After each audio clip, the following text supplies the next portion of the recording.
Hello there guys, what I'd like to show you on this video is a little trick that you can do to remove all of the traffic from the game.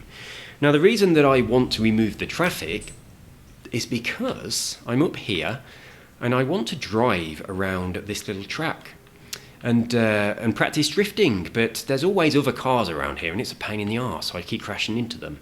That little circle there is an obelisk, so I want to drift around that as well. I can't do it, I keep going too fast and just ending up in the water. But first things first, let's get rid of the traffic. Now I've done this on one of my previous videos as well, so you might have seen that, or you might already know how to do this. But I'm just going to quickly do this, and then this video is just going to be me doing some drifting, so you can see how I'm progressing. But first things, let's turn off the traffic. This bit's so weird without the music, it really is. So I want to lay down a track, like that, and then put in a finish line. So that's all I'm going to do, nice little straight line. Now I have to test it, obviously. And then I have to race it. So, start the test.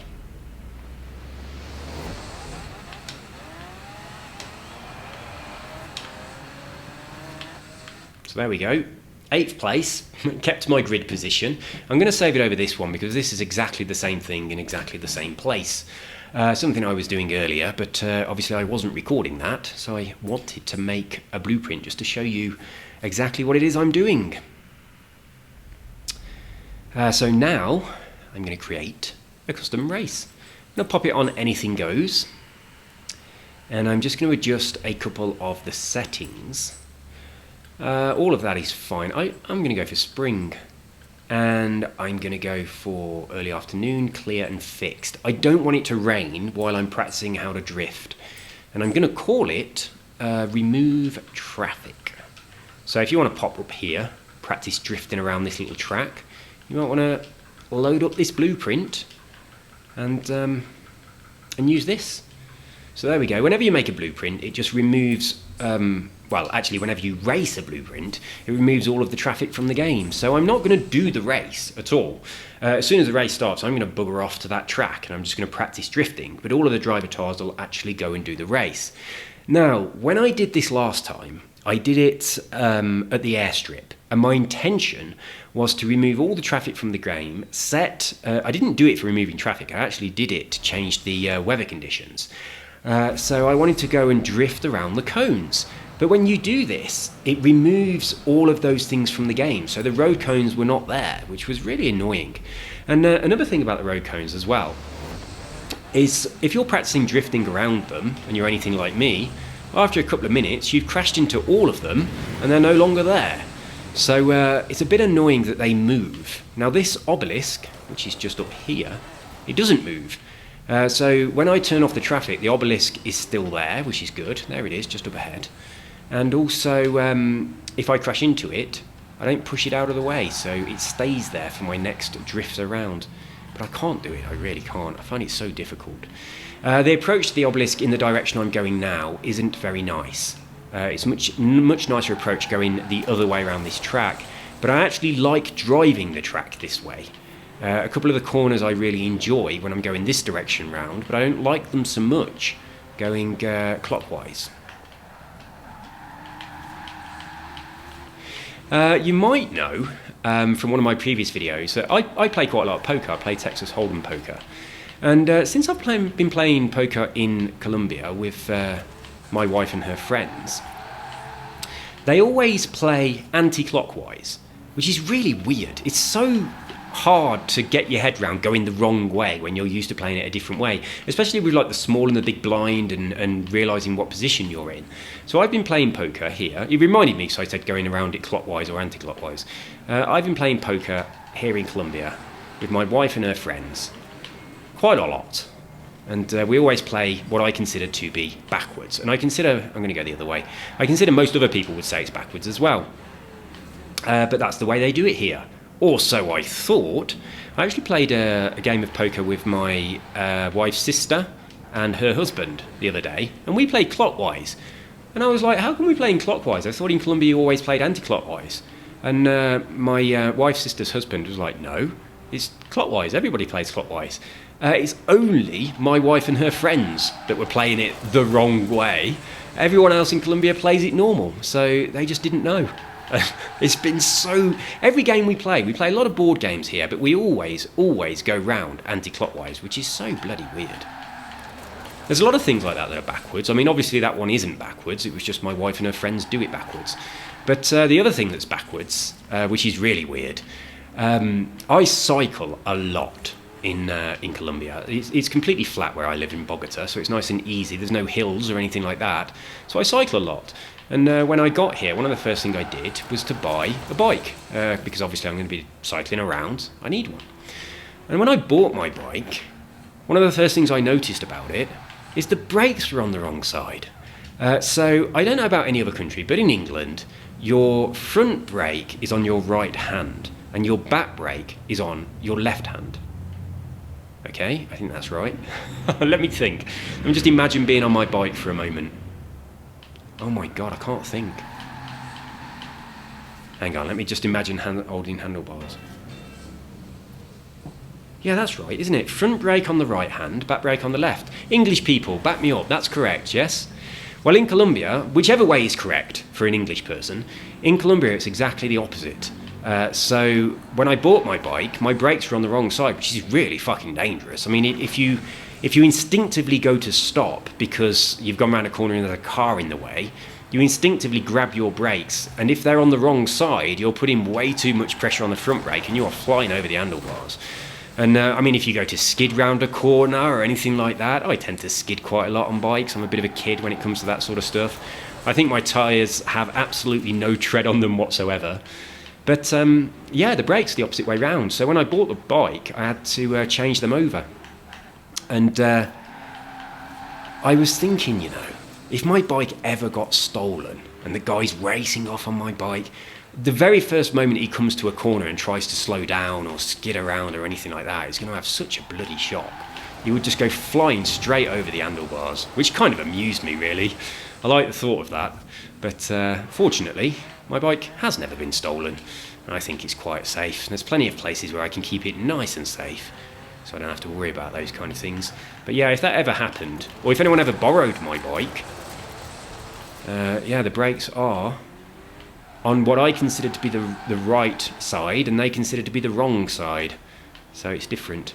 But most things in England are completely different to everywhere else, aren't they? We drive on the other side of the road. Here in Colombia, light switches go sideways.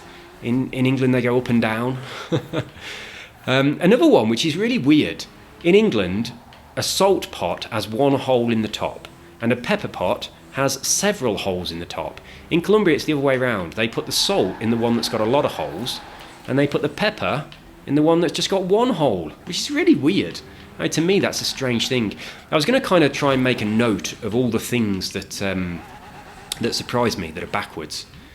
I'll tell you one more that I've just thought of. In England, if you're not allowed to cycle your bike on a road in England, no cycling, okay?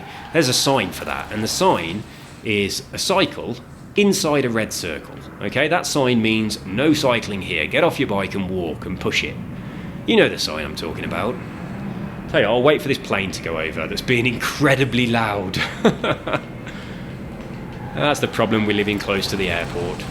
It's very convenient, but because I do fly a lot, but it's a pain in the arse when the planes fly over quite low like that one. So yeah, we have a sign in England that means no cycling. It's a red circle with a bike in the middle. In Colombia, that exact same sign, it looks exactly the same. It means this is for cyclists, okay? It does make a little bit more sense than England. They have a sign which is a red circle with a cycling sign with a line through it, a little bit like our no smoking sign, which means no cycling.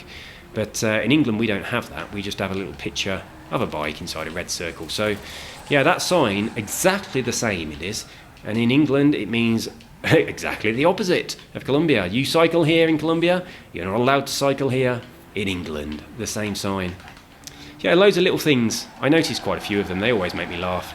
But usually, I look at the way they do it and I think to myself, actually the way we do it in England isn't right. This makes more sense. And that sign there with a bike, it makes much more sense the way they do it. I mean, having a line through it makes it very obvious that it means you can't do this. Whereas just having a picture of a bike, whether it's got a red circle around it or not, makes you think, yeah, this is for bikes. So yeah, their way makes a lot more sense than the English way. I say their way, it's my way as well, wow, isn't it? But yeah, I was going to jot them all down, made a mental note of all these silly little things. There are loads of them. I can't think of them off the top of my head, but there are loads, and they do amuse me greatly when I see them. Little things that are completely the opposite to England. The other thing that happens here, which I always find really strange, if you go to like a McDonald's or a Burger King, any fast food place where you get a drink in a paper cup, you never get a lid or a straw. They have them available. If you ask for them, they'll give you one, but they will never give you the drink with a lid already on it or with a straw. Now, because in England, it's very rare to get a drink without it having a plastic lid on the top and a straw. When they give you a drink in Colombia, you think, oh my God, I'm going to spill it. You kind of feel like you're not going to be able to handle this drink and keep it in the cup without the security of a lid on top. It's so weird. But yeah, that's another one that they do here, which is good, really. I kind of like it because that's a huge... I mean, every single cup, you know, at McDonald's and Burger King and every other fast food place you can think of in England comes with a plastic lid and a plastic straw. Whereas in Colombia, you just get the paper cup. There's no plastic going to waste, just the paper cup. And if you want a straw, just ask. But yeah, that's pretty cool. I prefer that way. Right, guys, I reckon I'm going to close this down now because we've exhausted my shitty drifting. I can't do this, I really can't. But I really want to be able to do it. I want to go around that obelisk in both directions, perfectly controlled. Let's try a lower gear and a bit more. Ah! I want to go around that obelisk, you know, both directions. English poker and Colombian, my wife poker, so clockwise and anti-clockwise, and around this track without touching any of the grass. I don't want to do this. I don't want to go off on the grass. I want to stay in full control. But yeah, if you are learning to drift, then please do pop over here, have a crack at this, see what you think. You know, turn the traffic off as well if you like to.